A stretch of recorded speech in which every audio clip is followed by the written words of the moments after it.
Amen. Merci Seigneur encore. Seigneur, bénis ce moment. Bénis tous ceux qui écouteront, Seigneur, ce message. Que cette parole produise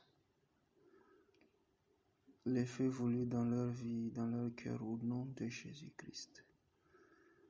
Pour la seule gloire de ton nom. Amen. Donc, la dernière fois, j'avais parlé sur ne s'inquiéter de rien. J'avais parlé sur ne inquiéter de rien. J'avais donné une exhortation et montré comment est-ce que la part de Dieu demande à ce que nous nous inquiétons de rien. Mais au contraire, en toute chose de faire connaître à Dieu nos besoins par des prières, des supplications avec des actions de grâce. Et la paix de Dieu, qui surpasse toute intelligence, va garder nos cœurs et nos pensées en Jésus-Christ. Amen. Nos cœurs et nos pensées en Jésus-Christ. Ce que nous avions lu dans Philippiens chapitre 4, le verset 6 et 7. Et j'avais dit que nous devrons apprendre à imiter le Seigneur et ne pas laisser les circonstances, les situations nous affecter. Ne pas laisser les situations, les circonstances nous affecter. Le chrétien, je le répète, vit de l'intérieur vers l'extérieur et non pas de l'extérieur vers l'intérieur. Nous fonctionnons en fonction des informations que nous avons à l'intérieur et non pas de ce que nous avons à l'extérieur. Notre joie, notre paix, notre tranquillité ne dépend pas de ce que les circonstances nous disent. De sorte que même si l'environnement change, même si ce qu'il y a au dehors change, même si les informations que nous avons au dehors sont des informations effrayantes, notre paix, elle est intacte. Ce que nous avons à l'intérieur, elle est intact. Ce que nous avons dans notre esprit est intact. Nous travaillons en fonction de ce que nous percevons dans notre esprit, de ce que nous avons dans notre cœur, qui est la parole de Dieu. Nous devons apprendre à nous inquiéter de rien. Nous l'avons vu dans la vie du Seigneur Jésus. Il ne s'inquiétait absolument de rien. Il n'y avait rien qui suffisait pour déranger le Seigneur. Alors que aujourd'hui nous vivons des situations difficiles. Quelqu'un peut dire, mais tu ne sais pas ce que moi je vis. Tu ne sais pas ce que moi je traverse. Oui, mais je sais que quoi que tu traverses, tu n'as pas traversé ce que le Seigneur a traversé. Jésus-Christ, lui, non seulement il avait plus de défis. Imaginez, le Seigneur a pris 12 personnes avec lui. Parmi eux, il avait 110 personnes. Il devait les nourrir. Il ne travaillait pas, il devait les nourrir. Comme si ça ne suffisait pas, il était recherché, sa tête était mise à prix. Toi, tu dis que les situations sont difficiles et tout. J'ai une question pour toi. Est-ce que ta tête est mise à prix? Y a-t-il des endroits où on cherche à te tuer? A-t-on déjà essayé de t'assassiner? Non. Mais à lui plusieurs fois, mais ça ne lui a pas empêché. Ça ne l'a pas empêché de trouver le sommet. Même quand la mer était agitée, les flots allaient, il était calme. Des fois, tu te trouves dans un véhicule, vous êtes en train de rouler. Et quand le véhicule fait un mouvement, tout le monde crie « Oh !» Chacun crie le nom de son Dieu. Comme exactement au temps de Jonas dans la barque. Lorsqu'ils ont vu tout ce qui s'est passé, chacun s'est mis à invoquer son Dieu. Et Jonas était en train de dormir. On allait le réveiller. Pap, il dit, toi là, réveille-toi. Ne vas-tu pas aussi invoquer ton Dieu? Invoque ton Dieu. Parce que quand on est sur le point d'avoir un accident, c'est là que chacun crie le nom de son Dieu. Quelqu'un va crier Aouz Billahi. Un autre va crier le nom de son idole. Quelqu'un va crier le nom d'une divinité. Quelqu'un va crier Jésus. Chacun crie quelque chose. Je pense de ce qu'il a dans le cœur de ceux en quoi il croit. Parce que la personne ne veut pas mourir. Mais il y en a qui ne vont rien crier, qui savent que ce n'est pas ici que je veux mourir. Même si je vais me blesser, je ne vais pas mourir ici. Mais il y en a qui savent aussi que c'est soit ils vont disparaître du véhicule ou le véhicule va se redresser. Amen. Ne nous inquiétons de rien du tout. Et je vous ai dit que plutôt que de nous inquiéter, de convertir absolument tout dans la prière. Convertir tout par la prière. C'est ce que la Bible nous a dit. Ne vous inquiétez de rien, mais en toute chose, faites connaître à Dieu vos besoins. Quel est ce besoin que tu as qui pourrait créer des inquiétudes chez toi? La Bible dit d'amener ça en prière devant Dieu. Est-ce que ce sont des menaces? Est-ce que ce sont des intimidations? Est-ce que ce sont un manque que tu as dans un domaine? Peut-être tu manques d'expérience, tu n'as pas les qualifications, tu vois que tu n'as pas ce qu'il faut. Peut-être c'est un besoin financier, peut-être que c'est un besoin émotionnel, peut-être que c'est un besoin matériel. Peu importe de quoi il s'agit, la Bible dit de ne pas s'inquiéter, mais d'amener ça en prière devant Dieu. Parce que toi, tu ne peux rien, car ce qui est impossible aux hommes est possible à Dieu. Plutôt que de prendre sur ta tête un fardeau dont tu ne peux rien faire avec, un fardeau que tu ne peux pas transformer, tu es incapable par toi-même de faire quoi que ce soit. Plutôt que de t'inquiéter, de te rendre malade, pourquoi ne pas amener ce souci-là devant Dieu? Pourquoi ne pas le céder à celui qui est capable d'apporter un changement, d'apporter une transformation? Apprenons à mener tout à Dieu à prière. Parce que notre Dieu est un Dieu qui exauce, c'est un Dieu qui transforme. C'est lui-même qui l'a dit dans sa parole. Il dit, car nous n'avons pas un souverain sacrificateur qui ne puisse pas compatir à nos faiblesses. Au contraire, que comme lui, il a été tenté en toute chose sans commettre de péché. C'est pourquoi approchons-nous avec assurance du trône de la grâce afin de trouver grâce et d'obtenir miséricorde. Approchons-nous avec assurance. Approchons-nous avec assurance. Afin de trouver grâce, d'obtenir miséricorde pour être secouru dans tous nos besoins. Hébreux chapitre 4, le verset 14 à 16. Approchons-nous de lui. Dieu veut qu'on s'approche de lui. Et étant donné que c'est notre Père, il n'y a rien que nous puissions amener à lui dans la prière. Amenons tout à Dieu dans la prière. Une autre façon de ne pas s'inquiéter nullement qui va nous aider, c'est de prendre un passage, un verset, un passage et de méditer dessus.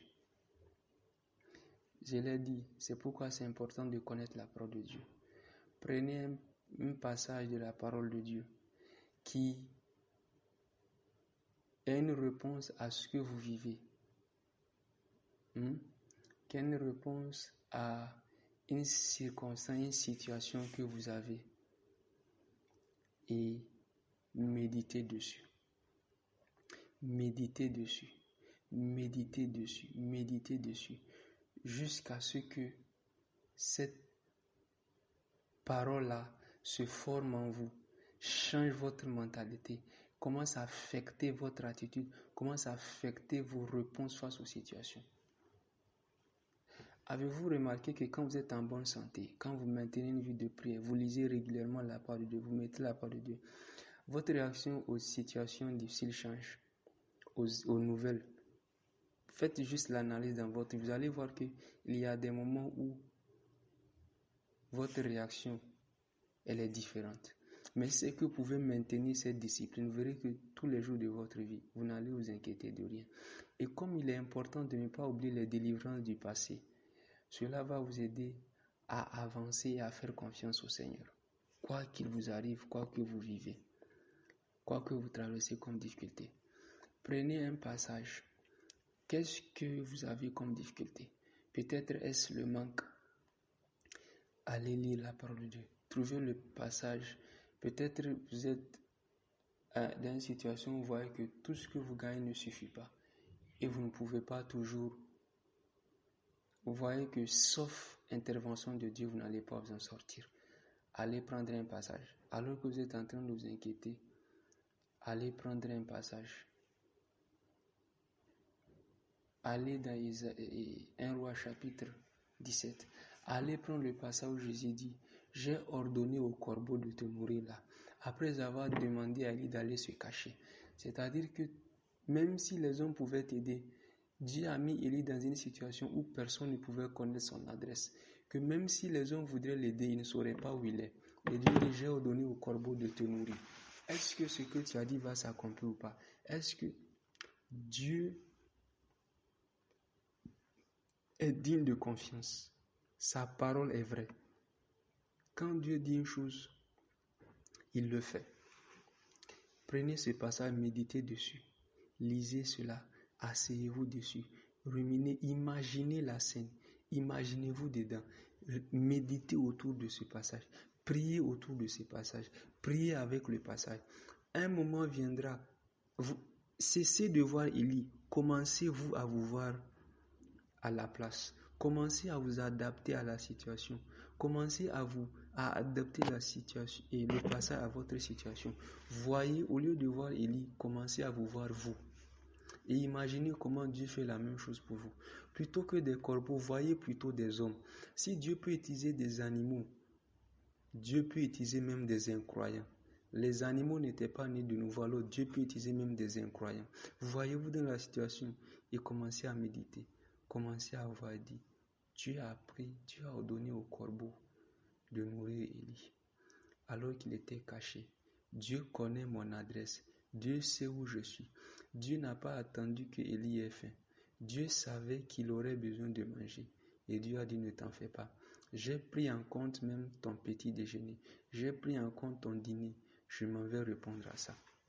Et voyez-vous là, il dit, Dieu l'a fait pour lui, Dieu va le faire pour moi. Je ne vais manquer de rien. L'Éternel me nourrira. L'Éternel me gardera. Écoutez-moi. Quand Dieu dit, ouais, Dieu fait les choses de manière merveilleuse. Quelquefois, Dieu nous enseigne, mais nous ne nous rendons pas compte. Ce n'est qu'après un temps, vous regardez en arrière, vous vous rendez compte que quelque chose s'est réellement passé. Quand la parole de Dieu dit, et mon Dieu pourvoira à tous vos besoins, ça ne veut pas dire qu'il va mettre de l'argent dans votre poche. Parce que Dieu pourvoit aux besoins différemment. Ce n'est pas, dans le royaume de Dieu, ce n'est pas toujours l'argent qu'on dépense. Il y a aussi la faveur. Dieu ne te donnera pas l'argent pour tout. Dieu fera aussi venir la chose. Dieu peut te donner la chose sans que tu n'aies besoin de payer pour cela. Donc Dieu opère et agit de façon diverse. Méditez dessus. Ce n'est qu'un exemple pour les besoins. Ça peut être n'importe quoi. Prenez un passage, adaptez-le, peu importe de quoi il s'agit. Peut-être c'est le mariage, vous voyez les années qui passent, tu dis je n'ai personne, qu'est-ce qui va arriver, pourquoi c'est comme ça? Prenez le passage. Prenez un passage. Voyez comment Dieu a amené Ève vers Adam. Méditez dessus, priez dessus. Dites, commencez à méditer dessus. Dieu a fait venir Ève vers Adam. C'est Dieu qui a mis Isaac et Rebecca ensemble. C'est Dieu qui a mis Ruth et Boaz ensemble.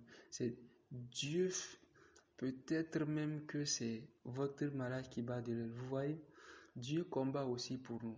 Peut-être que c'est une situation pour des personnes, c'est malheureux. Vous voyez des cas où l'homme est infidèle. L'homme est infidèle. Ne vous inquiétez pas. Il faut prier. Et vous pouvez prendre la parole de Dieu pour cela. Quand vous prenez des passages comme où Joseph voulait quitter Marie, mais Dieu envoie un ange lui dire, ne quitte pas Marie, n'aie pas peur de prendre avec toi Marie, ta femme. On voulait arracher Sarah à Abraham, mais Dieu est allé dans le rêve pour parler à Pharaon. Il dit, fais attention. Ne touche pas à cette femme. Cette femme appartient à un autre homme. Dieu a frappé la maison d'Abimelech. Dieu a dit à Abimelech, la même chose aussi, Dieu a dit à Abimelech, la femme là que tu veux prendre, c'est la femme d'autrui. Lâche la femme là. Dieu peut faire la même chose même aujourd'hui. Quand tu lis ce genre de passage, tu sais que Dieu peut défendre ton mariage. Dieu peut ramener ton homme, Dieu peut ramener ta femme. Quand tu prends ce genre de passage, que tu demandes à Dieu, Seigneur, ce que tu as fait là, tu dois le faire pour moi.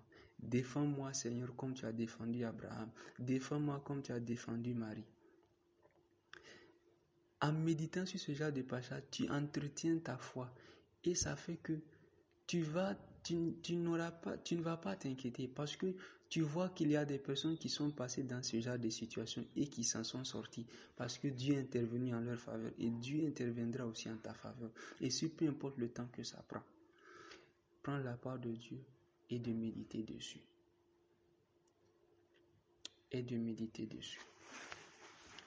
Donc, c'est pourquoi c'est important de connaître la part de Dieu. Je le dis, je le redis encore. Priez, méditer la part de Dieu, prendre un passage et de méditer dessus. Et une autre chose aussi, vous voyez, Dieu aussi a une stratégie pour nous maintenir dans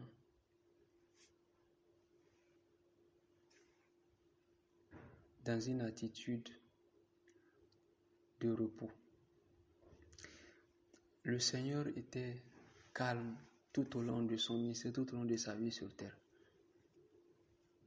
Vous voyez, à des moments, on venait lui dire, il faut qu'on paye les impôts. Il y a la facture qui est là. Mais il n'avait pas d'argent.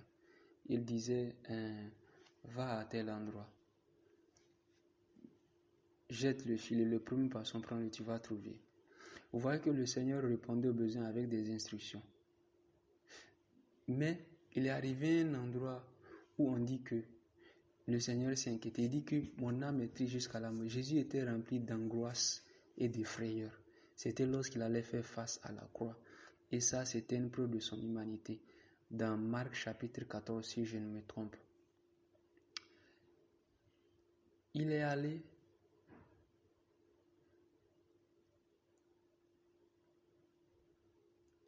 dans le jardin pour prier.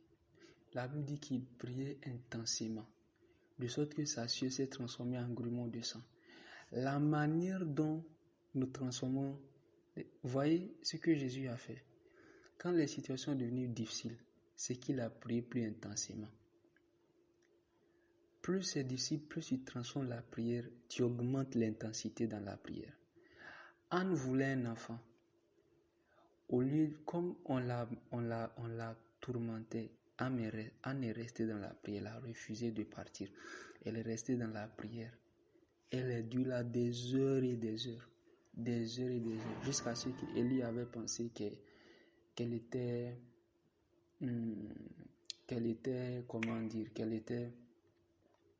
ivre, alors que ce n'était pas le cas. Donc nous devons imiter cela. Pourquoi est-ce que j'ai donné ces exemples? C'est à cause de ce que j'ai dit. Le Seigneur a une stratégie. Et cette stratégie, c'est quoi? Dans Philippiens 4:7, on dit que « et la paix de Dieu ». Donc en réponse à tes prières, en réponse à tes angoisses, pendant que tu pries intensément, pendant que tu médites la parole de Dieu, ce que le Seigneur fait, c'est quoi? Il met la paix dans ton cœur. De sorte que pendant que tu es toujours entouré par le lion, pendant que tu es toujours entouré par les lions, pendant que tu es toujours dans le feu, tu es en paix. Et cette paix, c'est Dieu qui la donne. Il dit, je vous donne ma paix. Non pas comme le monde le donne, mais comme moi je vous la donne. Parce que la paix du monde est influencée et dépend des circonstances, des situations. Je vous donne ma paix. Je vous donne ma paix.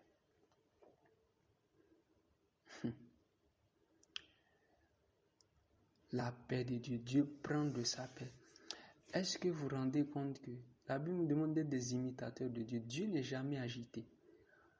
Au contraire, on dit que celui qui est assis sur le trône, il rit. Il rit. Il y a des troubles, cela n'agite pas Dieu. Il est calme sur son trône. Nous devons apprendre à ne pas nous laisser influencer par les situations. Donc Dieu prend de sa paix, parce que Dieu est toujours en paix. Dieu n'est jamais agité. Il partage ce qu'il ressent, ce qu'il est avec toi. Il met de sa paix là dans ton cœur. Et cette paix va engloutir tout ce qu'il y a comme inquiétude, tout ce qu'il y a comme frère, comme angoisse. Ce que tu fais, c'est que tu maintiens cette paix-là. Tu vas dormir avec. Tu vis avec cette paix. Et chaque fois que tu épuises cette paix-là, tu utilises la même stratégie. Tu retournes à Dieu dans la prière. Pour qu'il envoie encore une autre dose de paix. Yes. Dieu nous donne de sa paix. Et la paix de Dieu gardera quoi? Vos cœurs et vos pensées. La paix de Dieu est la matérialisation du sourire de Dieu. C'est comme si Dieu dit tout va bien. Reste tranquille. Quand vous êtes en train de prier pour une situation, soudainement votre cœur se remplit de joie. C'est que Dieu a décidé d'intervenir. Dieu vous a exaucé déjà. Des fois, ça va aller plus loin. Vous allez vous rendre compte que vous allez vous mettre à rire. Ça vous est déjà arrivé ça? Tu es en train de prier. À un moment, ça arrive à un point maintenant, tu commences à rire. Ce n'était pas prémédité. Non, c'est la joie de l'esprit. C'est que plutôt que de te dire la joie, Dieu te fait vivre l'expérience de l'exaucement que tu vas avoir.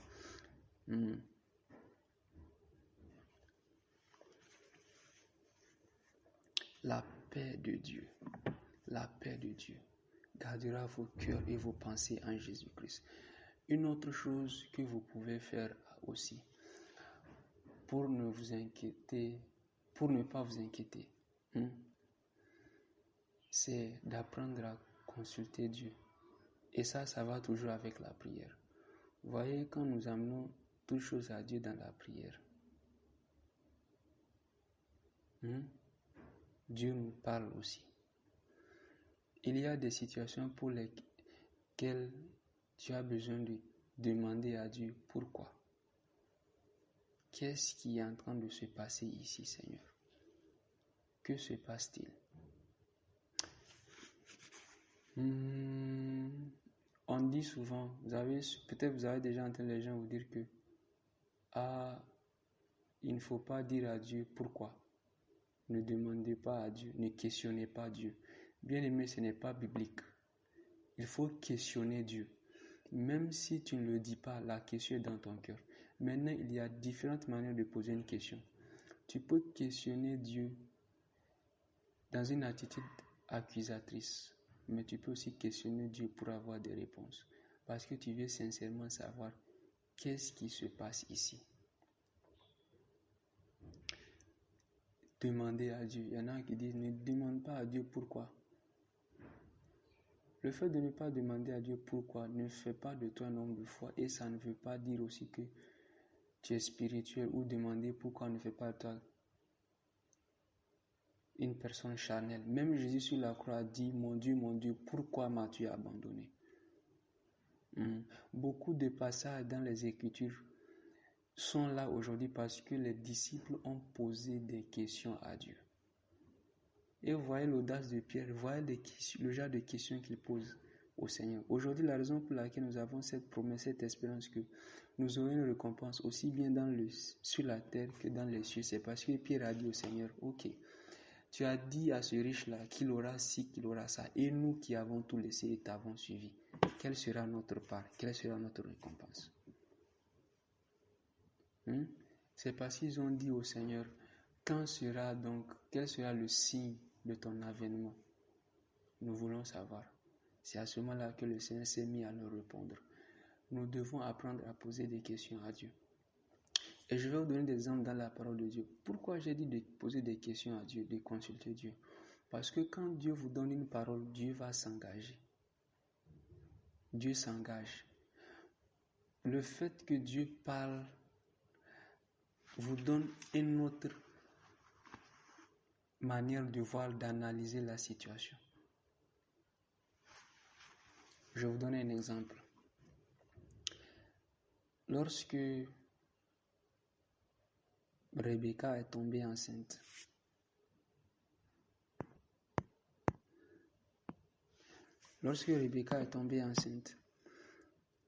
elle s'est rendue compte que les enfants se battaient dans son ventre. Les enfants se battaient dans son ventre. Et elle a décidé d'aller consulter Dieu. Dans Genèse chapitre 25, le verset 22 et 23, lisons. Genèse 25, 22, 23. Les enfants se heurtaient dans son sein, et elle dit, s'il en est ainsi, pourquoi suis-je enceinte? Elle alla consulter l'Éternel. Vous voyez ça? Les enfants étaient en train de se battre dans son ventre, se heurtaient. Donc c'était une grossesse difficile. Donc elle allait prier, Seigneur, qu'est-ce qui se passe avec cette grossesse? Pourquoi je suis enceinte si c'est ainsi? Et elle est partie consulter l'Éternel. Et l'Éternel lui dit, 2 nations sont dans ton ventre, et 2 peuples se prépareront au sortir de tes entrailles. Un de ces peuples sera plus grand que l'autre, et le plus grand sera assujetti au plus petit. Vous voyez ça? C'est parce qu'elle allait consulter Dieu que ceci est sorti. Je ne sais pas. Peut-être lorsqu'elle disait pourquoi suis-je enceinte, elle a consulté l'Éternel. Peut-être c'était une grossesse difficile. Peut-être cela mettait sa santé en péril, ou peut-être pensait-elle qu'elle allait perdre les enfants. Mais quoi qu'il en soit, le fait que Dieu ait parlé lui a dit 2 nations sont dans ton ventre et 2 peuples se sépareront au sort de tes entrailles. Ça voulait montrer que Dieu lui a révélé déjà qu'elle aurait des jumeaux. Donc avant même de mettre au monde, elle pouvait dire j'attends des jumeaux. Imaginez si votre médecin vous annonce que votre grossesse là, il n'y a rien dedans.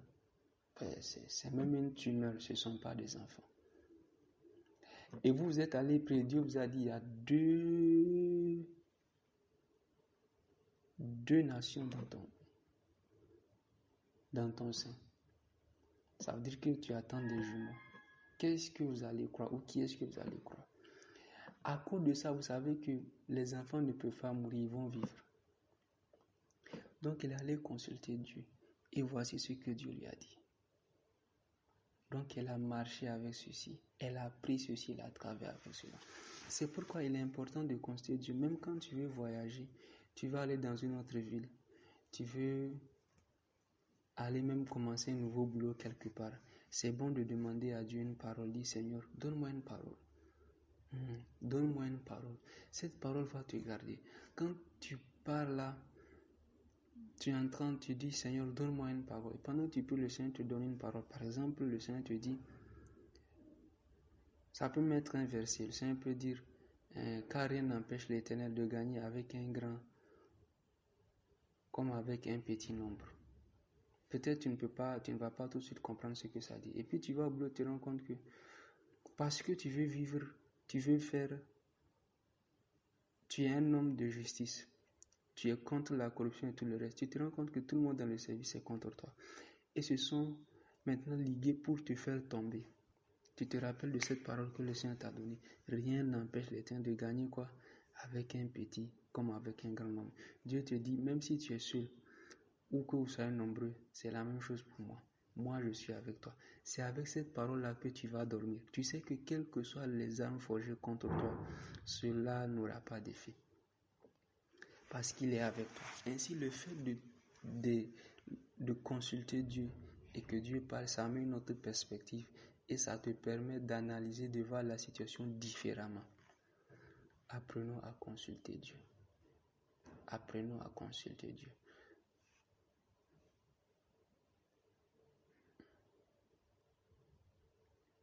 Il y a beaucoup de passages comme ça. Lorsque David avait perdu la ville de Tsiklag, après être revenu, lui et ses hommes, on leur a pris femmes, enfants, tout. La Bible nous dit qu'ils ont pleuré du matin jusqu'au soir. Ils pleuraient jusqu'à ce qu'ils n'aient plus la force de pleurer. Mais on dit que David reprit courage en s'appuyant sur l'Éternel. Et David va faire quelque chose. David dit, apportez-moi l'éphod. Apportez-moi l'éphod. Il a apporté l'éphod. Et il allait consulter Dieu. Il a dit, Seigneur, est-ce que je vais poursuivre? Est-ce que je vais attaquer? Si je les attaque, est-ce que je vais tout récupérer? Est-ce que je vais pouvoir récupérer nos femmes, les enfants, le butin et tout le reste? Et Dieu lui a dit, va, tu récupéreras. Parce qu'il est allé consulter Dieu. Plutôt que de s'aimer. Vous savez, au début, ils sont mis à pleurer, alors que ce n'était pas ça la solution. C'était de prier. C'était de prier Dieu. Ok, la douleur peut faire pleurer quelqu'un. Et ce n'est pas mauvais. Si pleurer te fait te sentir bien, il faut pleurer. Mais après avoir pleuré, prie, exprime ton besoin, ta demande. Ne te contente pas seulement de pleurer. Et il a dit à Dieu, est-ce que je dois y aller? Et Dieu lui a dit, vas-y. Et les partis, ils ont tout récupéré. Parce qu'ils ont pris le temps de consulter Dieu. Apprendre aussi à consulter Dieu. À recevoir une parole de la part de Dieu concernant une situation, concernant un défi, concernant une personne, te permet d'aller dormir. Parce que c'est comme si Dieu te donne un chèque en fait. Plutôt que de te donner l'argent, c'est comme si tu donnais un chèque. Tu sais que cette chose est sûre. Tu peux aller à la banque avec qui va le faire. Ne vous inquiétez de rien. Mais en tout, je souhaite connaître à Dieu vos besoins, par des prières, des supplications et des actions de grâce. Et la paix de Dieu qui surpasse toute intelligence gardera vos cœurs et vos pensées en Jésus-Christ. Que Dieu vous bénisse au nom de Jésus. Et qu'à partir d'aujourd'hui, vous soyez des hommes qui vivent dans le repos. Et que Dieu vous bénisse. Amen.